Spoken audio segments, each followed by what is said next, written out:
Vincent Scanlan, and you're watching the Nexus Games Duel Series. This is the decider game of the final match between me and Kieran Harmon for the Queensland State Championships.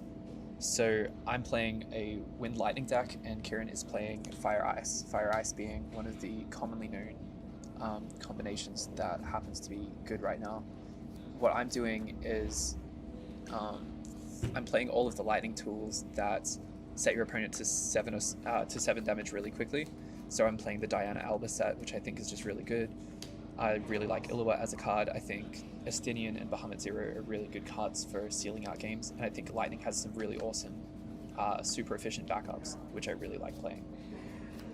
So the premise of Wind in my deck is what you're seeing now, is that Izana, I think, is one of the best forwards that you can play on turn 1. Lightning, if it has a lot of tools when it's on the front foot, and when it's moving forward, it's way stronger. But if Lightning goes on the back foot, its options are basically go to 5 backups faster than you and remove all your forwards more efficiently than you can play them. But more likely, if Lightning's on the back foot, it just loses the game. So I'm playing Izana so that I can, with nearly no investment, steal the first damage of pretty much every game and get myself ahead in the damage race. I think a 5CP 0k forward that searches a backup is a really, really strong card to play, especially since the backup is good. The backup is actually good. I don't mind playing 3 chickens that are basically dead draws.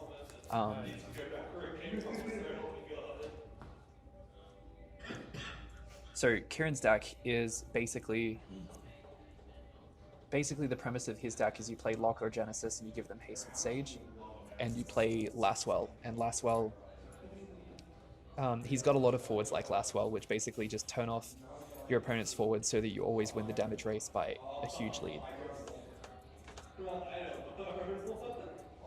His deck just comes out way faster than most other decks and takes control of the board really, really easily.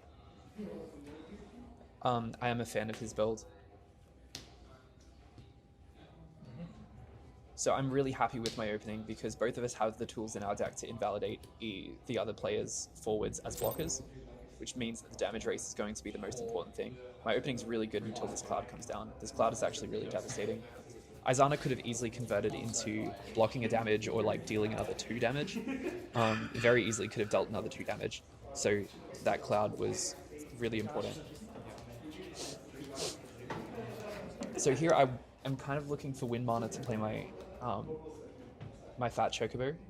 I'm not sure if I would have rather played the Illawa and steal that early damage faster. Well, obviously with the cloud it's different, but I couldn't know. But playing slowly might not be the best play. Playing with only, if I went for too many more backups, maybe it wouldn't be enough to win the game. So on this turn, Kieran's going to play Locke, and he's going to give it Sage to haste it. It's a bit of a threat because it's a bit of a risk because if I have Sheol in my hands and the Locke doesn't deal a damage, then to play Locke and to have it die to Sheol and lose your Sage effect this early on into the game, he would basically lose the game on the spot.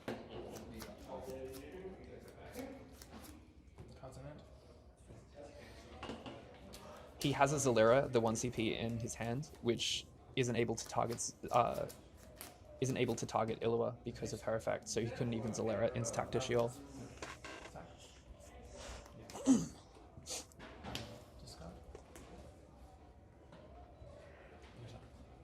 My discards are really tricky choices at that point.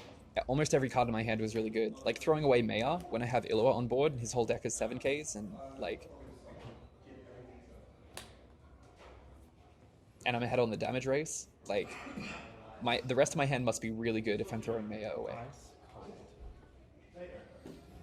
So I'm gonna play Camlanort this turn. Ice.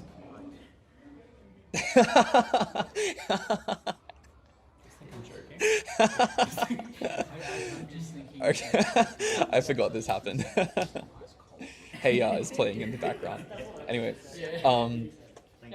so playing Camlanort. In Kieran's deck, he's got a lot of removal and a lot of Dull Freeze in both colors, but I think all of his fire removal is just VV and Cloud, and both of them are damage base, and both of them don't usually reach high enough to kill Camlanort. Which basically, what I'm saying is, if Camlanort becomes an ice card, there'll be nearly nothing in Kieran's deck to deal with it. So once Camelot becomes Ice next turn, it will probably win the game single-handedly if it's able to do that. Kieran has in his hand the Genesis and Zalira, which is fortunate because it was one of the few ways that he could possibly remove it in this one turn. I think it might have been... maybe there's another 2-card combo in his deck which could have done it this turn. I'm not sure what other dull he has. Laswell, obviously, also could have taken the place of Genesis.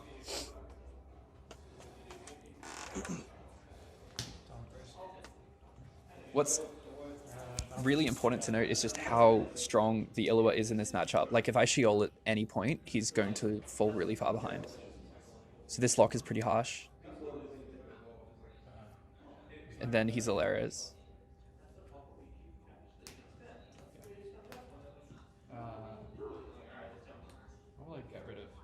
This was a really tricky choice. So if I had...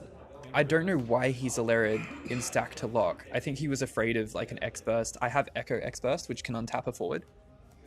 But that's not how that works. So if he had left it up instead, I wouldn't have discarded the Zodiac because I would have thought that I would have Camelot alive to Zodiac on the next turn. But because he did it in stack to the discard, I knew that I should discard Zodiac instead and keep the Estinian, which turned out to be one of the most important parts, one of the most important decisions in the whole game. So this Sheol that just happened killed the Genesis. The Genesis is better for him to lose than the Locke because the Genesis entry effect is better and the Locke special is useful. So he wants Genesis to be dead, not Locke. But if he had instead chosen not to block it, calling that I had Sheol, then this turn, if he attacked, I would just Sheol, kill one of his forwards anyway, and then be able to use Illawa to block another one, and that would invalidate, that would make him miss a discard as well. So instead of being 3 for 3 damage, we'd be 4-2, and I would have an extra card in my hand. This Echo X-Burst turns out to be extremely valuable. I don't remember what this card is, but just the draw and having enough mana was really important.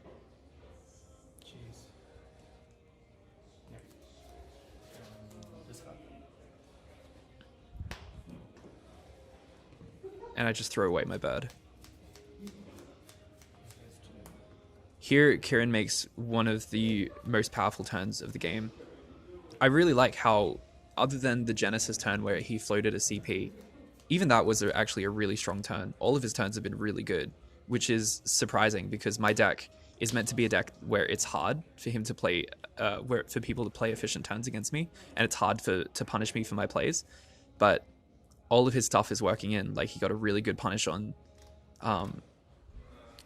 his turn 2 was really good with Locke. His turn 3 was really good punishing Camelot. And his turn 4 was really, really good because going to 3 backups and dropping this Celis reverses basically all of the effort that I've put in this entire game. So Celis is going to attack over Illawa, not care about it, and invalidate my other blocker as well. Which means that Celis is about to dominate the board.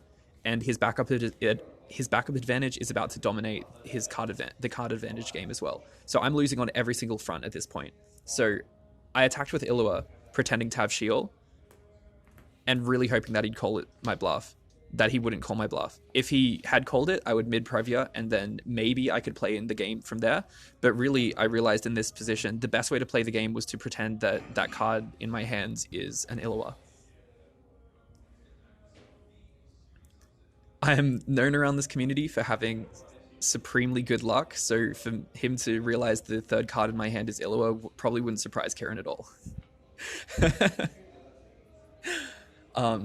That's not actually a reasonable way to think if that is actually going on, but that is, I do tend to have that reputation.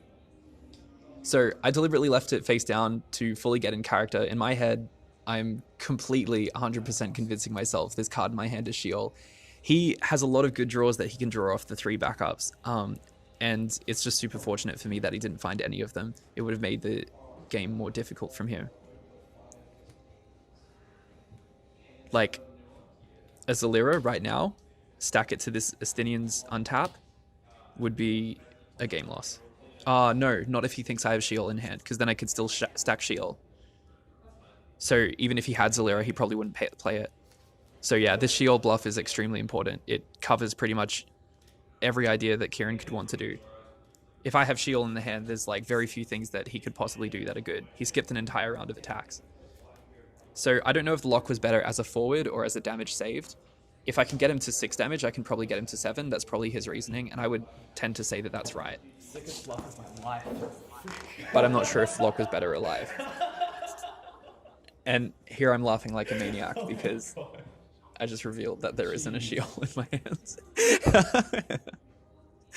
So this is one of the other premises of my deck. If you get, I have a lot of really efficient backups. So what I tend to do is just balance pressure, like forward pressure with backups, which is what you should tend to do, I think, in most games. And when I get to 5 backups, I want to be drawing Y'shtola and Estinian as my favorite combo. So Estinian is very punishable forward. Just anything that's 5 cost or more is extremely punishable. It does kind of do something on entry in the sense that it deals 2 damage. But still, if they land a spell on it, like a Hecaton, or if they just block with an 8k and Titan it, something like that, then you're not very happy. Y'shtola stops almost all of the punishes towards Estinian. So her entire role, not her entire role, her 2 roles are stop Shentoto from going off and trade herself for Estinian. So there's very few things in Kieran's deck that could possibly punish this Estinian at this point, and I'm extremely happy with this Y'shtola. I don't like the way that Kieran played this, did this one here, because paying for the Lednar without his backups telegraphs that he has a summon. It wouldn't have made too much of a difference, but now he has to play this summon this turn, otherwise it's just a misplay because he floated mana. He could have had an extra card in hand. Well, that is to say, if he wanted to play this turn through the way he wanted to. So here he's going to reveal a Zalira in an attempt to kill Estinian. It's going to kill my Y'shtola. I could have got baited this turn, and the bait would have been, if I attack with Y'shtola and he's got nothing, then I trade myself for the Celis, and then Illua ends the game. What I realized is it's just so much smarter to play safe from the position that I was in.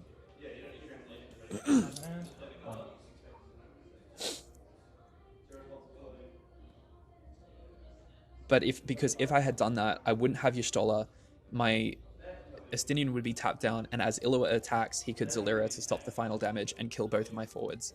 And then we would be back into a somewhat fair game.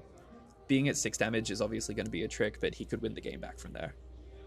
At his backup advantage, I have no cards left in hand at that point. Pretty much none.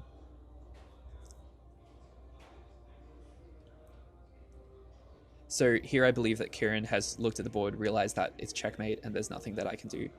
Y'shtola, like every single card that I played, squeezing maximum value out of it, because that Y'shtola was incredibly clutch. The Estinian was incredibly important.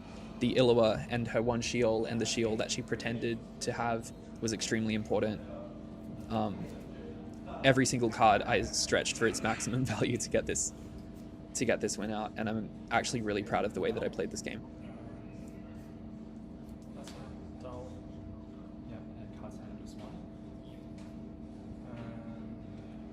So here he reveals the Glacier. I take a look at my hand to double check if there's anything that I missed.